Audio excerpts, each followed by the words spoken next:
अगर शर्मगाह से बार बार कतरे निकलते हों तो पाकी कैसे हासिल होगी? शर्मगाह से बार बार कतरे आने की किसी को अगर बीमारी हो तो फिर पाकी और नमाज का हुक्म क्या होगा? कपड़ों को और बदन को कैसे पाक रख के नमाज पढ़ेंगे?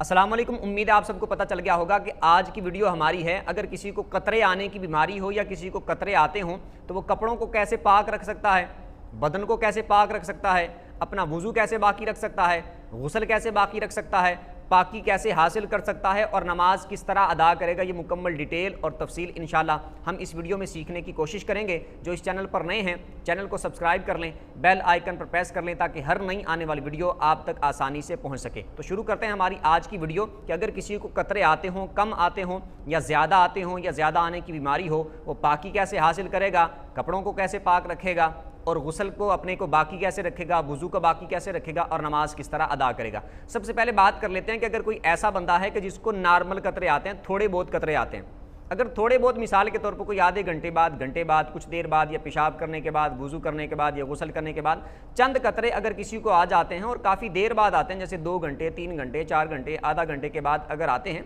तो ऐसी सूरत में वो शरई तौर पर मरीज़ नहीं होगा। उसके लिए हुक्म ये होगा कि जब भी उसको कतरे आएंगे तो वुज़ू उसका टूटेगा, गुस्ल करना उस पर ज़रूरी नहीं होगा, वुज़ू दोबारा कर लेगा। कपड़ों पर अगर कहीं पर वो कतरे लग गए हैं तो उतना हिस्सा कपड़े का पाक कर ले, बदन पर लग गए हैं तो बदन भी उतना धो ले,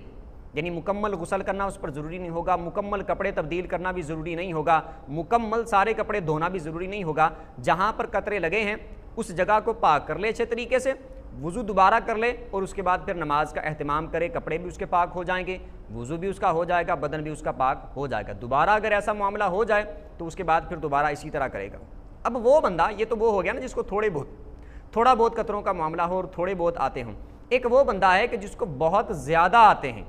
कि उसको बहुत ज़्यादा ऐसा मामला होता हो कि मिसाल के तौर पर अभी वो वुज़ू करके आया फिर आ गए, फिर वुज़ू करके आया फिर आ गए, फिर वुज़ू करके आया फिर आ गए, यानी उसको चंद मिनट भी नमाज पढ़ने के लिए नहीं मिलते, बार बार उसको कतरे आ जाते हैं, इतने ज़्यादा आते हैं कि उससे पाक नहीं रहा जाता, कपड़े पाक नहीं रखे जाते, बार बार उसको आते हैं, बार बार आते हैं, बार बार पाकी हासिल करता है, तो उसके लिए क्या हुक्म होगा? अगर कोई ऐसा बंदा है कि उसको एक पूरी नमाज का इतना वक्त गुजर जाए कि उसको नमाज पढ़ने का मौका नहीं मिला, जैसे मिसाल के तौर पर वो वुज़ू करके आता था, फिर वुज़ू टूट जाता था, फिर वुज़ू करके आता, फिर वुज़ू टूट जाता, फिर वुज़ू करके आता, फिर वुज़ू टूट जाता, नमाज पढ़ने लगता, फिर वुज़ू टूट जाता। अब ऐसी सूरत में एक पूरी नमाज का वक्त अगर इसी तरह गुजर जाए मुकम्मल, अब वो शरई मरीज़ बन जाएगा। अब ऐसी सूरत में उसके लिए हुक्म ये होगा कि वो एक नमाज के वक्त में एक बार वुज़ू कर ले, उसके बाद अगरचे कतरे आते रहें तो तब भी वो कतरे आने की वजह से नापाक नहीं होगा, उसका वुज़ू नहीं टूटेगा। एक नमाज के वक्त में, जैसे मिसाल दे दूं आपको कि जैसे ज़ोहर का वक्त है, अब ज़ोहर के वक्त में वो शरई मरीज़ बन गया ना, अब ज़ोहर के वक्त में एक बार वुज़ू करेगा वो, अब उस पूरे वक्त में, यानी ज़ोहर का वक्त जब से स्टार्ट हुआ उस वक्त से लेकर असर की नमाज के वक्त तक,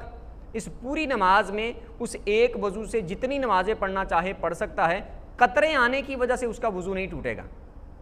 हवा खारिज हो जाती है या इस तरह के और मामलात हो जाते हैं तो उसकी वजह से उसका वुज़ू टूट जाएगा, लेकिन कतरे अगर दोबारा आते हैं तो उसकी वजह से वुज़ू नहीं टूटेगा।